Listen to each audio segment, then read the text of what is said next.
So this has been my first slide for the past several talks, actually. I seem to always start with this because there's such a contrast here from urban Los Angeles to rural New Mexico. And this is kind of where I like to start the story. Basically, we left Los Angeles at the end of 2017 in rather a pitiful state and kind of crash landed at the Roswell Artist in Residence program, which is what brought us to New Mexico back at the end of 2017 and really just changed everything. The work experienced a big transformation at this point, and that's kind of where I'll start all of this from. We had all the time and space we could possibly need, and life got very simple, and I could hear myself think again, and we started to feel a lot better.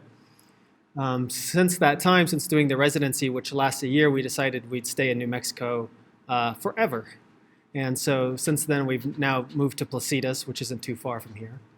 And this is the view out of the back of my studio, which is in quite the contrast with what my view was in Los Angeles. This has made all the difference for the transformation that the work has taken over the past 5 years or so. One of the really important things that started to happen was just I explored the natural environment just a lot more, and this is a special area near where we live. It's in the Sandias. This is a place where I will sometimes come and sit for meditation, and I tend to do that all over the Sandias. I also began exploring a lot of abandoned structures. This one is the Cedar Vale School just outside of Corona, New Mexico. And it's also on what's called the Kneehill route, which I'll talk a little bit more about in a minute. What all these spaces seem to have in common was their relative quiet. And the work kind of started to come out of this sense of quiet, even if there is a pretty dramatic and sometimes overwrought process to making a piece of work. I installed these two pieces along with a bunch of others in the Cedar Vale School in 2020. This is about 2 months before our daughter was born, and it was at the height of COVID, and you really couldn't have an exhibition, and we were pretty isolated, but in a way I actually enjoyed. And I kind of just wanted to see what was possible in terms of what I could do myself and what it would be like to come into a space. And what it felt like for me at the time would be to have an art exhibition for ghosts, or in some cases, perhaps snakes and barn owls. And I somehow found that more comforting than humans, so it was nice.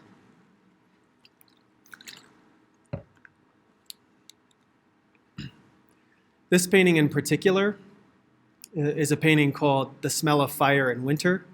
And I like to show this piece because it was really a pivotal painting for me at the time that really changed the direction of the work, but also there are already so many of the underpinnings of the Kneehill project in it, and would be the beginning of what would sort of create the principles and the route and all of this other stuff, which I'll talk about. What made this piece unique for me was that it was made on a bunch of scrap materials that had a lot to do with just not having large enough canvas around that I wanted at that time. And I just was kind of making a hodgepodge of these materials. I think there's even like a dish towel in there. So there's a lot of different fabrics, just kind of whatever I could find around. And it's one piece of 8 in a series I called the Sonogram paintings, because Maya was pregnant at this time, and we'd get the sonograms back, and as the fetus developed, I'd make drawings from it, and these would sometimes constitute layers in a painting. So that was like one of the layers in this, and then just some of the natural environment, and it just so happened that at that time there was like a little fire in Capitan, which is outside of Roswell a little bit, not like one of these big wildfires, but it was there for a couple days, and that's partly why it's called The Smell of Fire in Winter. But in each one of these layers, it didn't matter to me any longer whether the imagery survived, whether the image had an integrity or any legibility. I just wanted to add it and scrape it out, add it and scrape it out. And none of the images necessarily had anything to do with each other directly, so that the piece itself became more of an experience than it was a picture or a depiction of something. And these are some detail shots where you can kind of see the importance of the materiality in it.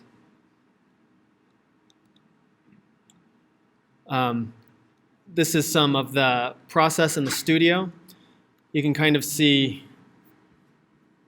can you see my cursor? Yeah. Okay. This was like one of the earlier layers, and if you kind of see the shape through here, you can kind of match it up with some of these ultrasounds here. And then it was also on loose canvas, which I had hoped that I could have as a finished painting that way. Ultimately, it became so chaotic and so weighted down that I found that if I could introduce one element of order, that was just the stretcher itself, all of a sudden what just looked like pure chaos and utter mess became something, an experience that I felt like I could actually have an encounter with. And so the work that I made from this point was sort of with the same process in mind and at work. This piece was called Cathedral. They started to look a lot like landscapes. Some people might just see like pure abstraction in them, but for me, that's what they were landscapes. And again, I would have these layers in them that will be lost forever, you know. So you see this is the final piece. This was like the first layer in it, and that came from a study I did of a photograph I was given of my youngest brother on the day he was born. And this memory of him has been sort of at the bottom of my drive and motivation for making work for almost as long as I can remember. I've often talked about that sense of absence being important in the work, and that seemed to be increasingly so once I got to New Mexico. Somehow I was able to have a sense of, I would say, a kind of experience of that absence, which felt like a substance of some kind. I found it reflected in the landscape, and I always just kind of moved toward where I could best sense that. So, you know, on top of these layers of that, from that photograph, were layers and layers of the natural environment until it became a piece that I called Cathedral. And this is just a photograph from an exhibition I had at that time in Dallas at Chris Worley. That exhibition was called Drawing in the Dark. Because at that time I was literally trying to draw in the dark, whether that was sort of following the conjunction of Saturn and Jupiter. That was at the end of, 2020. What was this, like from December 21st to like Christmas? I'm trying to remember the dates now, it's been a while. But basically each evening these planets would get closer and closer, and I would just follow them in different parts of like the Hondo Valley and stuff like that in southern New Mexico. And then I would try to draw in the dark, basically let my eyes adjust and see what I could see as well as I could and make drawings that way. And that sort of matched with drawing from the sonograms, because those images are translation from sound, so you're really trying to look into the darkness and sort of have this image which is translated from sound.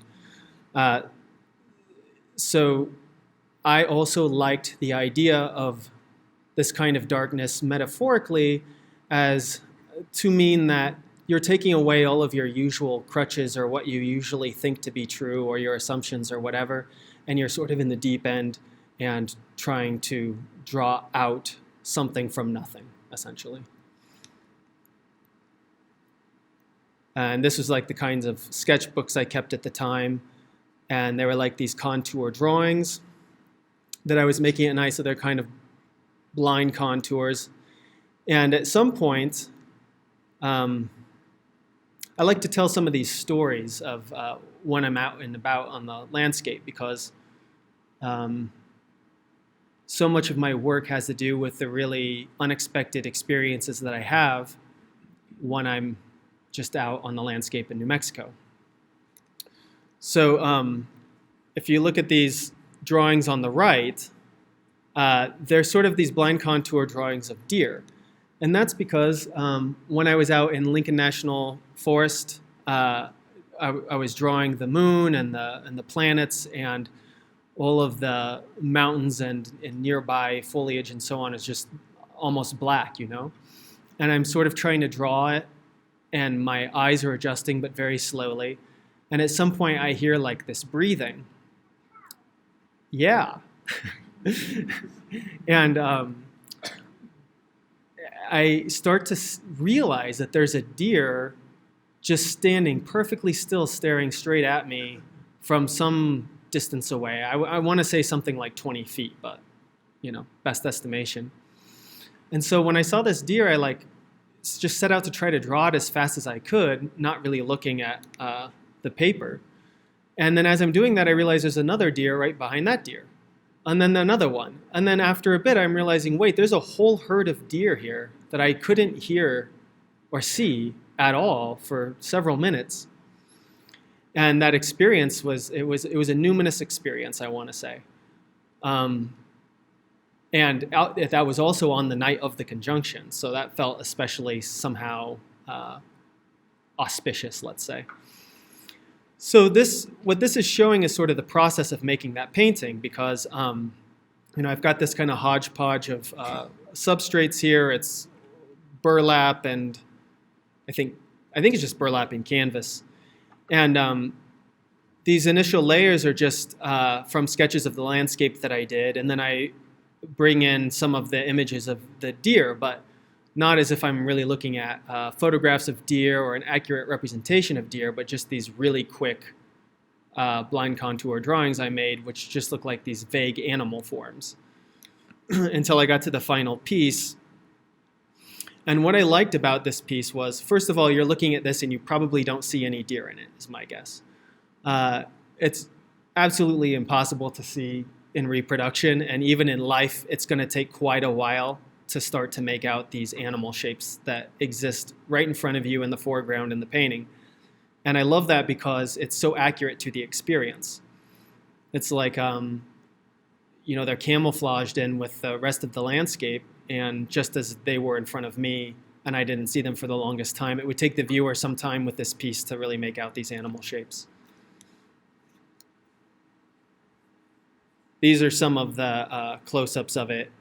If you see any like little ear shapes sticking out, like, is that short? Yeah. Or eye shapes. Oops. It's like, oh my goodness. There's like a nose here. This you can kind of see like an animal head. It looks a little bit more like a wolf than a deer, I would say. You can see its pointy ear right here. Like shoulder blade, but they're all in there. And the longer you spend with them, the more clear they are. This was a shot from that same exhibition, Drawing in the Dark. And this seems like an abrupt shift, but it was hanging right next to it in the exhibition, and that's because along with this painting practice of basically working through imagery on canvas and so on, I'm also just working with objects, which I find in abandoned structures. And oftentimes I don't know what the objects actually are, and I call them the out of existence pieces. And they're tiny and they take forever to make, because what I'm looking for in them is an appearance not like I was making a painting on an object, but that maybe I found or uncovered an object just as it is, just as you're seeing it. And we don't know where it comes from. We don't know when it was made, when it was lost. The funny thing about this one is I happen to know what object this is, and it's the fragment of a toilet seat. But I never told anybody that before during the exhibition. This is a kind of place I might visit where I find a lot of these objects, which I take home and sometimes become out of existence pieces. And at this time, I was still living in Roswell, and visiting these abandoned sites was becoming a regular thing for me, and a part of what I refer to as my contemplative practice, which is just a mix of basically walking, exploring, and meditation.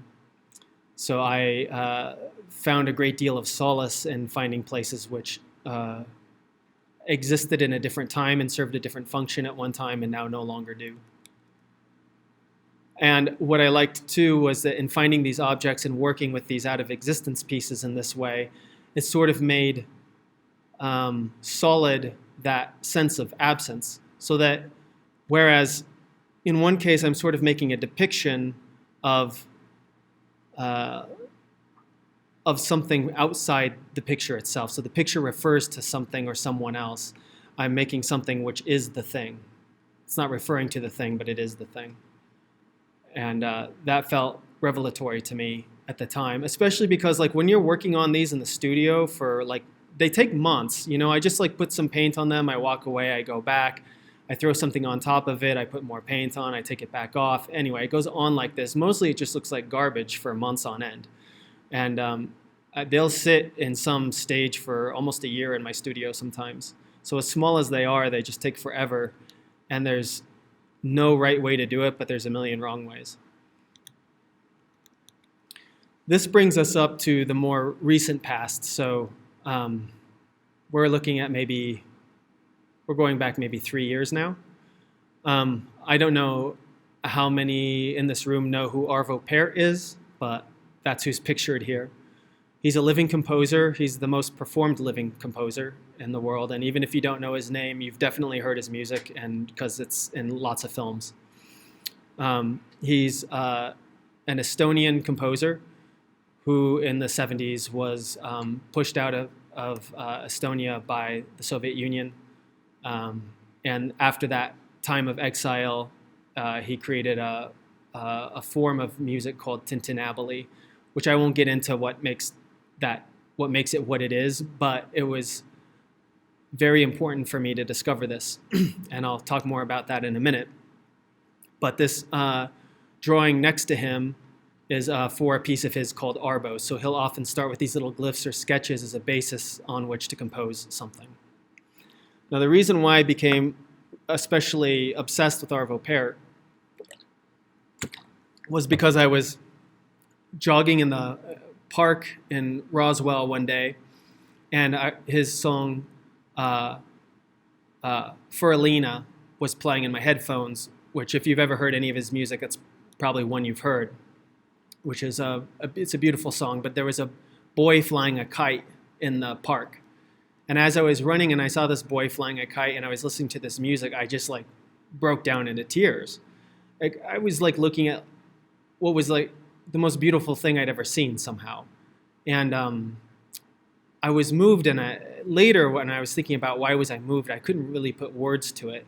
And the more I researched Arvo Pärt, the more I realized it's not really about meaning or message, it's about structure and about trusting that structure to bring something out which you wouldn't have discovered otherwise. And that the most important thing you can do is to discover something ineffable in the work. And that's what I wanted. So I set out to try to figure out how the structure might work as a visual equivalent, and that became the basis for Kneehill. One of the things I did right off was to try to find an image of his that I could use to trace a route through the state of New Mexico, because I knew that some of the most important things I was doing was exploring these spaces. So why not explore all of New Mexico, right? What's even better than a little bit of it, but all of it? So I overlaid the closest thing I could to this tree onto the state using its roads. And so I've been working on this now for a couple of years. And basically all these little green dots are the places where I've been, where I've either made sketches and kind of gotten imagery for the work I've made, or objects. And the red circles are where I've installed and abandoned spaces. Those abandoned spaces are schools, post office, churches, things like that. So from here I can kind of go anywhere to kind of tell the rest of the story or to explain the work. And I thought, why not start here with the Hermit's Peak fire outside of Las Vegas in the spring of 2022. Because for one thing, I have a photograph of the road, which is part of the Kneehill route. So we've got an example of being on it, and it just so happens that the mountains are on fire. And as probably most of you know, is the largest wildfire in state history. So that was a devastating spring. What I did with a friend was basically drive to all the checkpoints, drive to where the firefighters were camped, drove to Lake Isabel where they were filling up water in planes and dumping the water on the fire and all this kind of thing, and just making sketches all along the way. This was, this was the first painting I made from that. It's called Tabula Rasa, and in parentheses, evacuation zone. Because we would just come up to all these kind of checkpoints right up to where they were evacuating, as close as they would allow us to get, which wasn't that close. And what I like about showing this at sort of the beginning of Kneehill is that you might remember that transformational painting I was showing you at the beginning was called The Smell of Fire in Winter. And even then there was a fire in the mountains, so somehow I seem to be attracted to fire in the mountains.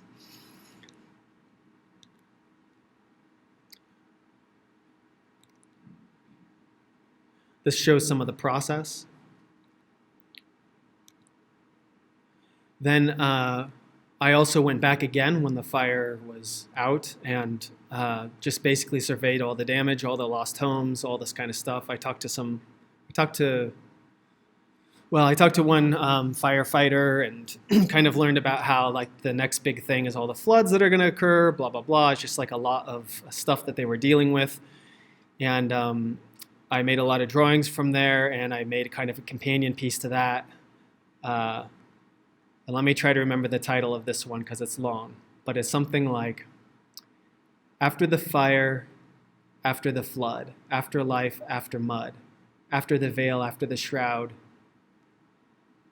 after the world, after the crowd. That's like the full title of the painting. Also, like when this makes me think a little bit for a second about Kneehill and where that comes from. Because Kneehill, like that word, was just a word that flashed in my mind over and over again each day for no particular reason. I had never really even seen that word alone. Like associations with that might be like nihilism or something like this, but I wasn't reading anything that was talking about or anything like this. It's just this word that would flash in my mind.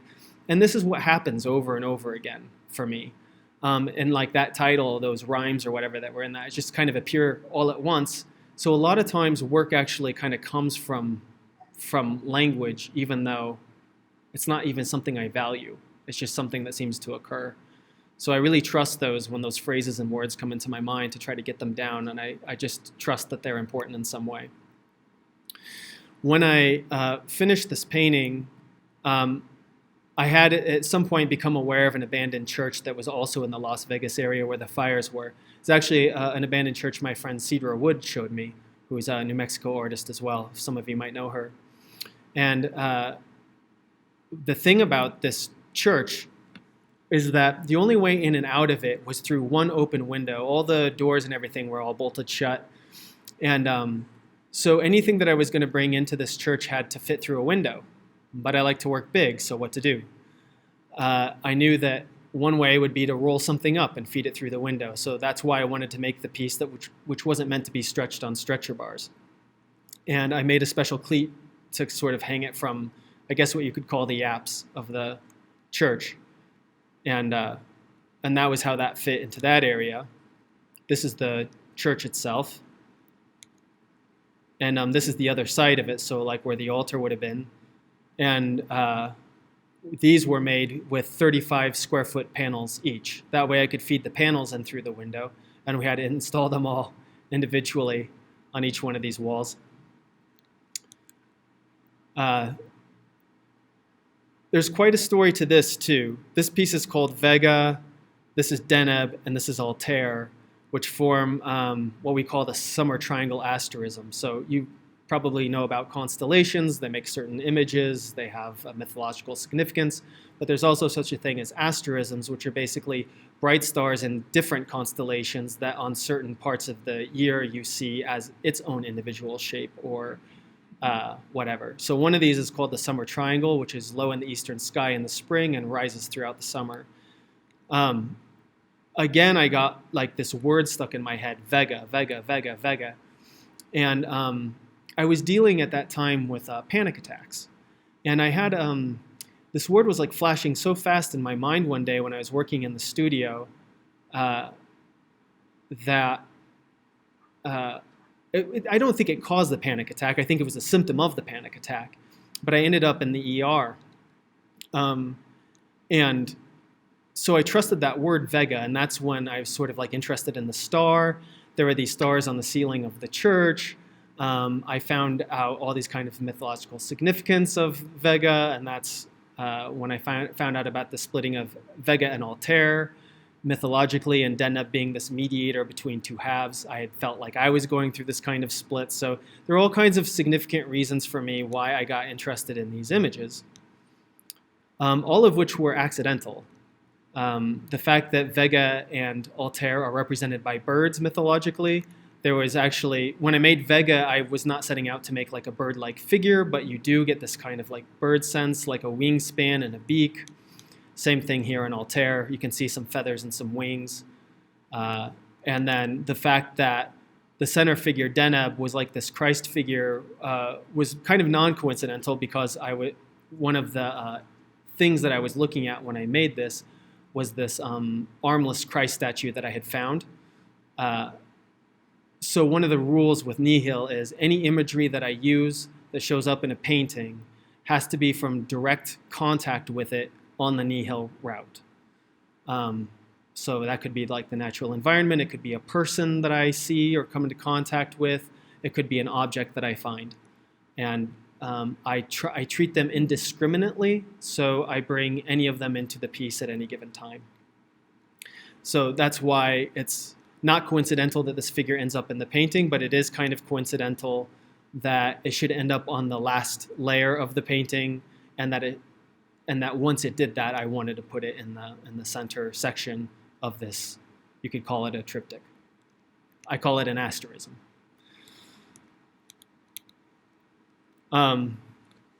Usually in Kneehill, one thing leads to another. So a couple days after I was in the ER, it occurred to me that the ER is on the Kneehill route. So, of course, I had to go back, and I spent another day in the ER, but this time just to draw. And a lot of people came and went, and I drew them as discreetly as I could. I remember one of them was a woman who was trying to tell them that she was bitten by a spider. I don't really know what was going on. I mean, I don't really know what's going on with any of them, but some were lying on the floor, some were in pain, some were just sitting there. And I just made lots of these sketches. And each one of these sketches, I did a version of it in a layer of this painting, which I call the emergency room. And there are basically like two figures which you can sort of see traces of if you look closely that remain. And that was of a man lying on the floor and this woman who was in the chair with her spider bite. I don't know if you can see her here, but you may see a little hand.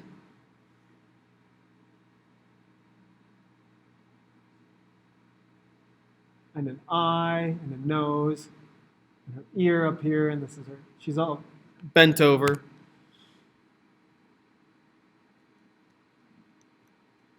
And this is part of the process of making that painting, which is very typical. This is what any painting might look like at any given time. All the kind of like lines and contours that you can see through it have to do with me sort of recreating these sketches, and all the areas which are sort of scratchy are all the areas where I was peeling paint back out of the surface.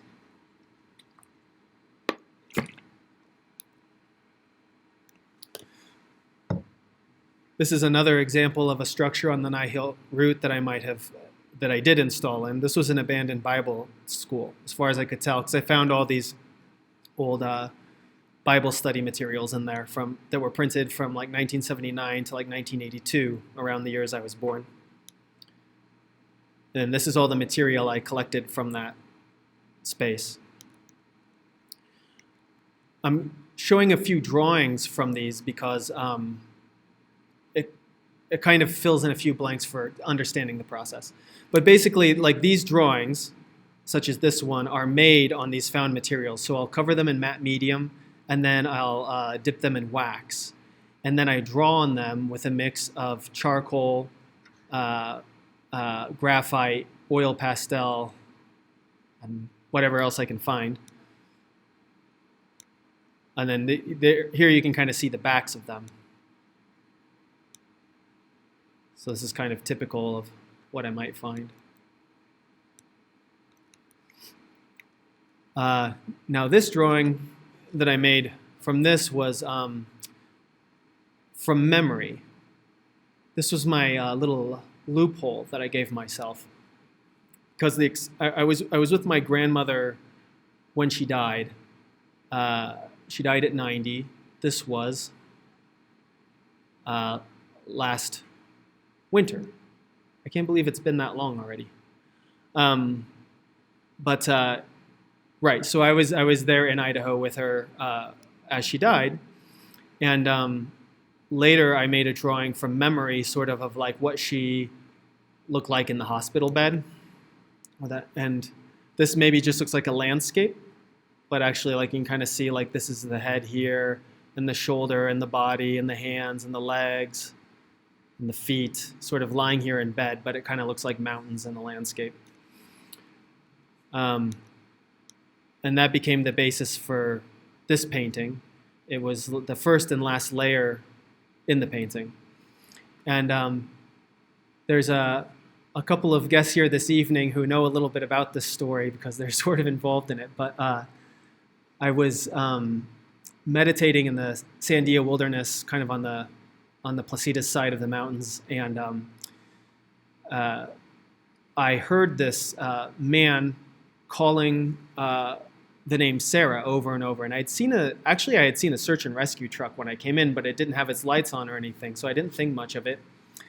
And I'm sitting there, and this voice is yelling for Sarah, Sarah, over and over again, and I didn't know what to do. So actually I had got up to, like, kind of head down the hill to see if I could help at all, but then I realized quickly I forgot my phone and my keys. So then I had to retrace my footsteps and get them, and by the time I got back, I didn't hear the voice anymore. I sat back down, and then I just realized, like a ton of bricks, my grandma's funeral is going on right now. The family was to stream it, and they were streaming it for friends and family members who couldn't be there, and it was going right then and there, and I had somehow forgotten about it. Even though I was there in Idaho on her deathbed, I'd forgotten about the funeral. Now, my grandma went by Sally, but she was born Sarah. So this man yelling, Sarah, Sarah, out in the wilderness was just such this kind of strange moment of synchronicity, I would say. And I had also at that time, because of my Arvo Pärt obsession, been listening to and sort of trying to understand his piece, Sarah Was 90 Years Old, which is actually a biblical reference. But it was also the age of my grandma when she died. So there was this kind of this kind of three layers of meaning or significance, I would say, about this for me. And so I decided that I would go back to where I had been sitting, and then I just made drawings from where I had been sitting of the surrounding wilderness. And that was layers of the piece. So it, again, reads, I think, mostly as an abstract piece, but maybe sort of as a landscape, and probably not very figurative. But like so many paintings I make, things are hidden in plain sight. So you may be able to see.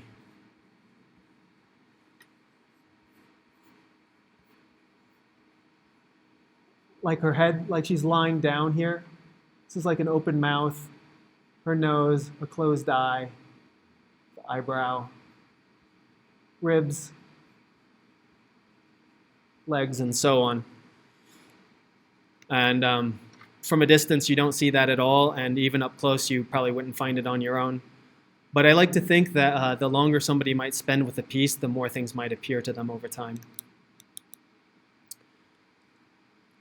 These are stages in the process. And actually, this image on the right, I had thought a finished piece for some time. It really was just scraping out and getting rid of so many little bits and pieces of things in the process that I was ending up with almost like this color field painting. And usually I'm really glad when I do that, but I had kind of missed some of what I lost. So This had sat in my studio for about 6 months before I went back into it and finished it in this way. I kind of felt like the more I looked at this, the more it diminished, and the more I looked at this, the more it grew. This is some of what that area looked like where I was sitting. When I returned, all the snow had melted, though, and this really wonderful thing happened, which I find kind of funny. I found this sitting there. This is a toy of my daughter's, so this must have fallen out of my pocket. And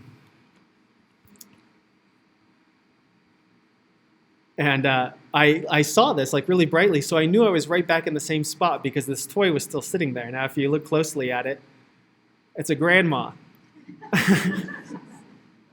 That made me really happy.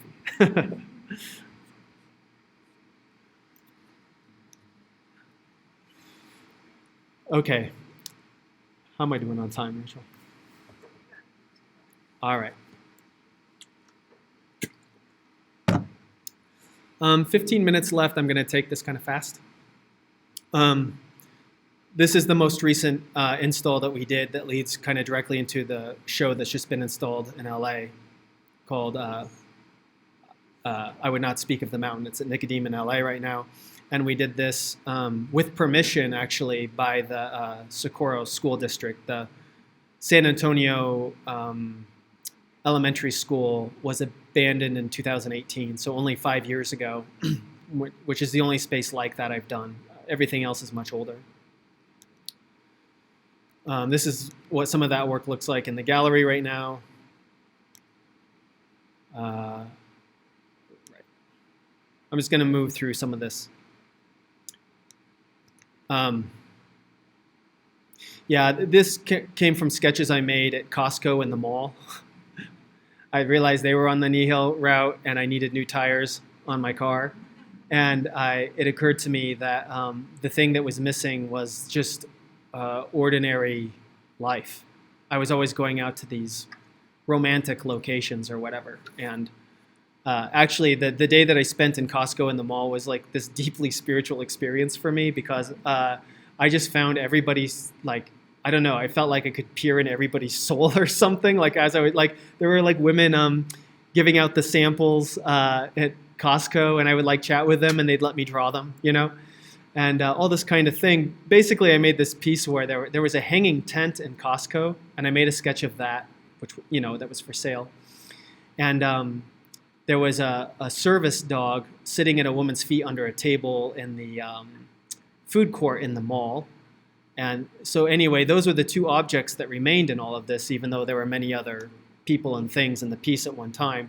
And it ends up looking sort of like this canine, this dog or wolf or something like that, sitting in front of some kind of shape, maybe an entryway. There's kind of a mythological dimension for me in terms of how I see it. This is called Horse and Moonlight. Painter in the Canyon who paints the moonlit horse. I'm going to try to say something about each of these really quickly. The one on the left, the horse painting, this is how ridiculous my paintings are sometimes. I really just wanted to paint a rider on a horse, and I actually really liked the head of the horse, the face of the horse, but it was too close to the edge of the canvas, and it just wouldn't quit bothering me. And I realized that I had to just paint over it like this purple glaze, but I still wanted to have the horse head, and I didn't like the way that the jockey's head was going. So then I decided I'd put a horse head on the jockey, but then I didn't like that either, so then I sort of like wiped it out. And then once I wiped it out, I really liked the way that looked, but then it didn't look like a horse anymore. It looked kind of like a rabbit or something else, I'm not sure. But I decided I'd just keep with the same title and just call it Horse and Moonlight.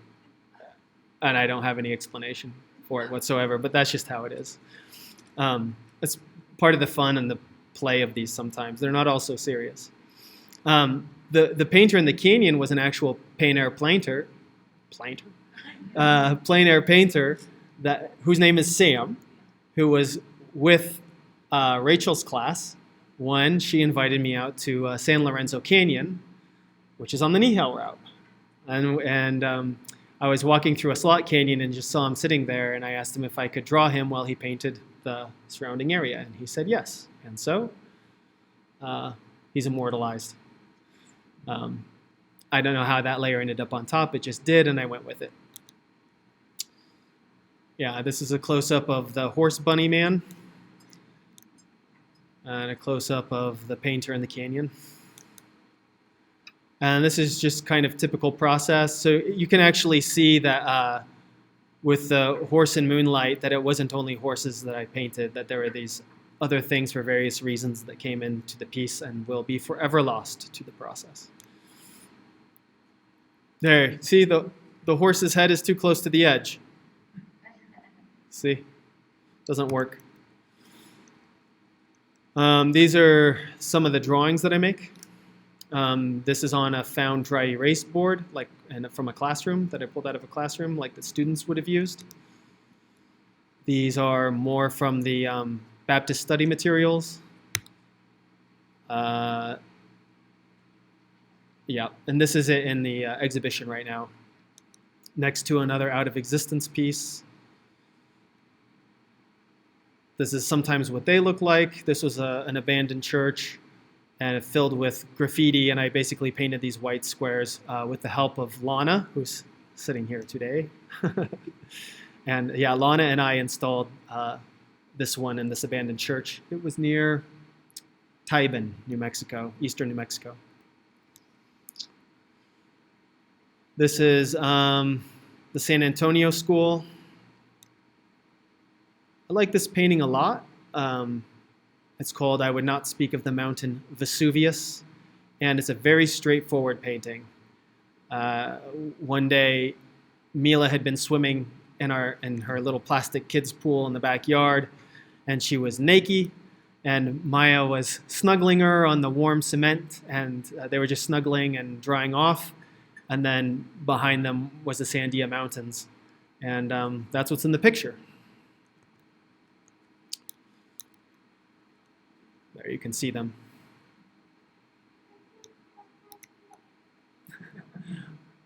I thought she had a comment. This is the drawing I made of it. Again, on the same workbook pages. This is some more install shot in the current exhibition.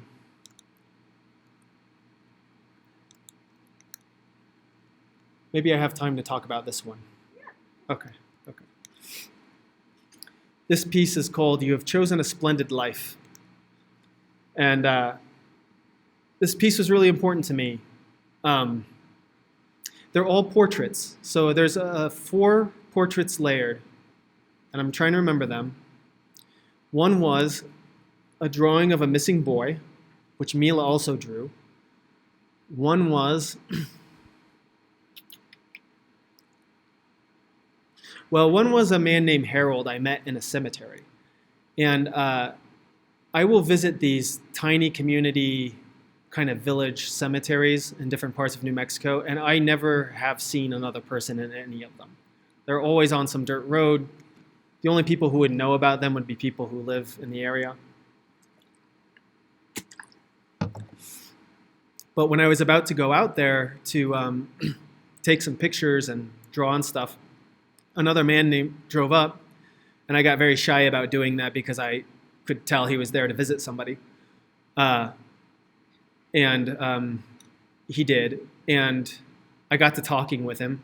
He was a really friendly guy, and his son was buried there. I guess he did. He served in Afghanistan, and then he didn't use the terms PTSD, but I could tell from how he was describing it that he'd taken his own life. And then he also said that only he and his wife are still there, of their family who grew up in the area. And that included extended family who were also buried there. And he said that he'd had 3 heart attacks already, and he knew that he didn't have much longer. And he said it with complete ease, like neither fear or apprehension or any romanticism. It's just like, yeah, I'll be going there soon. He's like cool with it. And I really liked that about Harold. And so I drew Harold from memory after I walked away. I thought it'd be weird to ask him to let me draw him.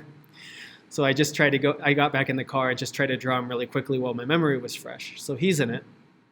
And, one of the Costco employees is in it as well.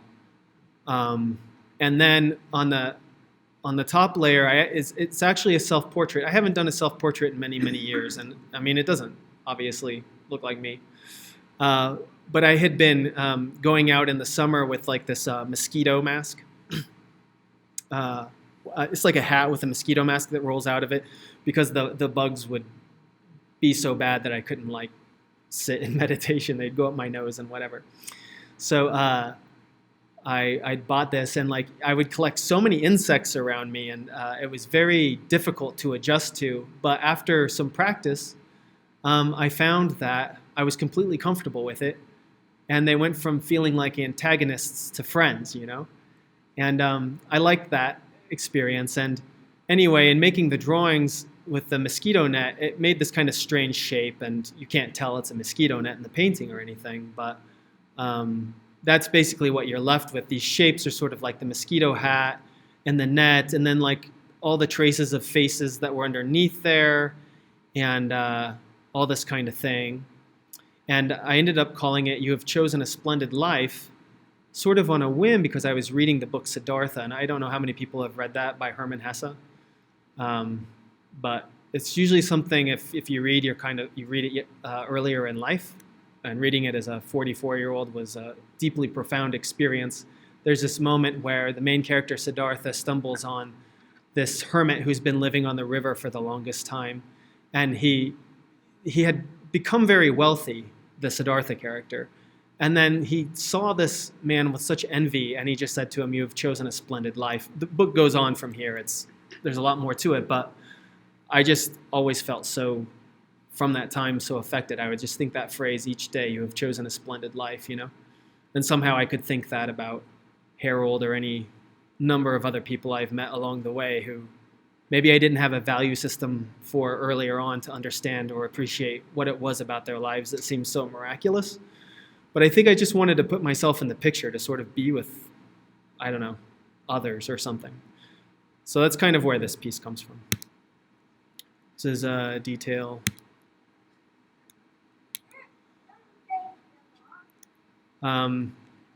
This was in an abandoned space in the abandoned Bible school, and I took this off the wall at some point. Somebody had put this here a long time ago, I think before the roof had caved in. And so I wanted to collaborate with this artist, and basically it turned into this. It kind of just became this. And it's another out-of-existence piece, which I call For Lucas, which might be a story for another time. How are we doing on time? Wrap it up. All right. I won't tell any more stories. I'll just go through the rest and bid you adieu. This is the current exhibition. More install pieces.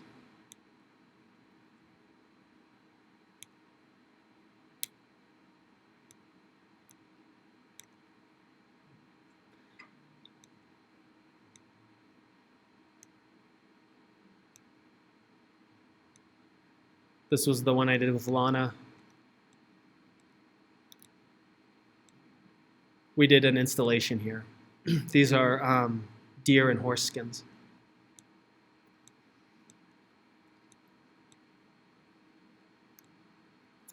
And maybe I can end with this poem, Rachel. That install that I kind of shuffled quickly through, there's a child figure and two grown figures. And it speaks in a personal way to my own life without going into it, but one of my very favorite poets in the whole world is W.S. Merwin, who died 2019, I think. He was a U.S. Poet Laureate at one point, just somebody who means a lot to me.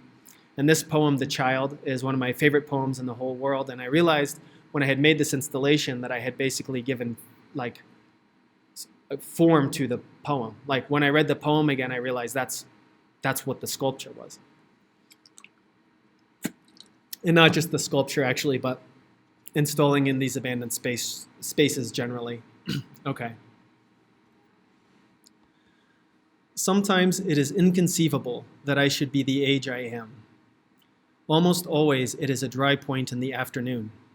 I cannot remember what I am waiting for, and in my astonishment I can hear the blood crawling over the plains. Hurrying on to arrive before dark, I try to remember my faults, to make sure, one after the other, but it is never satisfactory. The list is never complete. At times, night occurs to me so that I think I have been struck from behind. I remain perfectly still, feigning death, listening for the assailant. Perhaps at last I even sleep a little, for later I have moved. I open my eyes, the lanternfish have gone home in darkness. On all sides, the silence is unharmed. I remember, but I feel no bruise. Then there are the stories, and after a while I think something else must connect them besides just this me. I regard myself starting the search, turning corners in remembered metropole. I pass skins withering in gardens that I see now are not familiar. And I have lost even the thread I thought I had. If I could be content even in destitution, the world would be revealed. While I can, I try to repeat what I believe. Creatures, spirits, not this posture. I do not believe in knowledge as we know it, but I forget. This silence coming at intervals, out of the shell of names. It must be all one person, really, coming at different hours for the same thing. If I could learn the word for yes, it could teach me questions. I would see that it was itself every time, and I would remember to say, take it up like a hand, and go with it. This is at last yourself, the child that will lead you. The abandoned spaces, are they my ideal space? They are. Yeah, I guess I didn't really mention how, well, I did talk about it a bit in that one abandoned church outside of Las Vegas, how that, I had to fit things through the window. So there are different alcoves and different spaces, and I'll measure that and make certain substrates to that size so it's made for the space. I do that nowadays. Yeah, and I will often reflect on how when I bring the work there, it feels like I'm returning them, even though I made them in the studio, so it feels like they came from there somehow. Certainly like the way that like paint peels from walls and stuff like that. I mean, that same kind of process is going on when I make the work, so there's a kind of simulacra or something there. But I think that they're the ideal space because the other spaces, like your art galleries and so on, these are in these like really enculturated spaces. And I've been enculturated over time to sort of try to meet the desires of the art world, to try to have a career, to try to be acceptable. And when I left LA, I just couldn't do that. And so when I got to these spaces and I found them, it felt like some kind of a homecoming. And I'd often talk about how I never felt at home anywhere I lived, since early childhood, really. And since I got to New Mexico, somehow I felt like this, what I call a repatriation. And to me, that feels something like the individual soul remembering some other soul to which it's connected, And I feel that in the land and in these abandoned spaces. So the fact that nobody is actually in there to see them doesn't bother me at all. Later, it's a way of alleviating a kind of anxiety I have about having to try to talk about this stuff in groups like this, for example. Like how can I translate these motives and drives and these experiences? Then how can I translate the numinous into art speak? And at least before I have to try to go and do that, I had this one experience that was like just between me and the work and the space it came from. Yeah, that's actually a really great question because it is one of the 9 tenets of Kneehill. I didn't put those on the screen or get into them because it would have taken up the whole time and I think it would have been boring. But they are on my website and you can read them if you get interested. But color is one of them. And that originally came out of trying to translate Arvo Pärt's structures musically to create some kind of color equivalent to that, which was really lugubrious. It's just really hard to do. Like, it just slowed everything down. So I didn't really like stick with that. But what I did do was create a kind of color selection process that came out of those initial experiments. So, to put it one way, like Arvo Pärt is often using like a triad against what he would call like an M voice, like a T voice and an M voice, and they kind of move in parallel at certain times. But you can kind of like use 3 colors separately and then make 1 color from mixing those 3 colors, for example. And like maybe you put a limit of colors of like 4 colors on that layer, say. Okay, so I can kind of randomize to some extent what colors those are.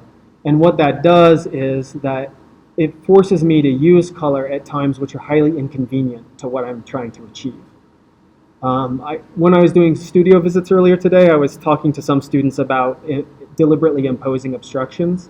So that, particularly for artists who tend to like sort of have more control over the medium, but they want to sort of discover something new and are having a hard time surprising themselves. If you create these obstructions, then you have to solve new problems that you really didn't set out to solve. So this is kind of how it's working with color, you know? Say I've got like this really great palette, and then all of a sudden like I sort of have to deal with cadmium green, you know? And that's like not at all the mood or anything that's going on in the piece. Well, I have to use it, and I do, you know? And I have to use it till the amount that I mixed is gone. And there's something that determines the amount that I mix, you see? So then that may just destroy the entire layer. Okay, well then you've got to dump paint on that again, and you've got to scrape that out, and you've got to make, you know, and it's the value of that, because it sounds like a lot of waste. It sounds like really inefficient, which it is. But these colors, they speak through. You know, as you scrape away, you get some of that color underneath from the previous layer. And then as they sort of add and subtract, there's just this weariness about the surface that feels as if the surface itself underwent some kind of experience. And maybe not a totally easy one, you know? Maybe the painting looks a little worn out in places. And so I'm kind of like using color in this way which I don't really have control of. And it's not that color doesn't matter to me. It's just that there's a body that I'm trying to work up to for which color is a vessel. Yeah, I definitely defer to what the painting needs. You know, what I was just saying about obnoxious color interfering with the process, that's true. But that doesn't mean I can't stop anytime I want. You know, incidentally, one thing I've kind of figured out over time, because I've been working this way for a while now, is there's something really special about 4 layers. I don't know what it is, but typically it's not totally predictable, but it's more often than not that once you get to that 4th layer, you start to relieve that heft that it needs, that sense of bodily confrontation that I'm looking for. It starts to arrive at 4 layers. So sometimes it's more, very rarely is it less. And that really just has to do with like a sensation that I'm picking up from the surface of the piece. Yeah, nihil just means nothing in Latin. Yeah. It was a phrase, and it was an anti-concept. Yeah, I didn't talk about this very much either, but I felt that let's just say for my own reasons, I felt that like trying to parlay a message in the work that you make, a message or a meaning, is futile. And I could not trust in that motivation any longer. So what happens when you don't think it matters what your work is about anymore? I think you replace messaging or meaning with structure. The structure of Kneehill is rather arbitrary in the end, you know? I have my own reasons or whatever, but it's just arbitrary. And the principles are arbitrary. And by calling it nihil, by calling it nothing, it's just a way of tricking myself into a kind of state of permissiveness so that I can make something without knowing why I'm making it. Okay? It's a way of getting around my own rational mind. So if I go into it and I say, none of this means anything and it doesn't have to have any meaning, what ends up happening is something deeply ironic. You keep having certain kinds of experiences or coming across certain things, finding certain objects, and you notice the same kinds of things you've noticed your whole life. So you also learn to what extent the world is your projection of it. And the pattern of these projections form what we call meaning. And so while it can be a meaningful experience to me, it isn't meaning as such that it has to be imparted so that the viewer understands one particular thing about it and thus gets the work, you know? I'm very interested in the nuanced difference between knowing something and understanding something, the way it's possible to know without understanding, or actually the opposite as well, to understand without knowing. So I would say that while historically my work was very research-oriented and grounded in rationality, it came from a sense of knowing but without much understanding, which I can say in retrospect. I would say these days it's much more about what I deeply understand but don't know in a way that I can convey easily in language. So yeah, that's the thing about Nihil. The nothing is a trick. It's a foil. Okay. All right, thank you.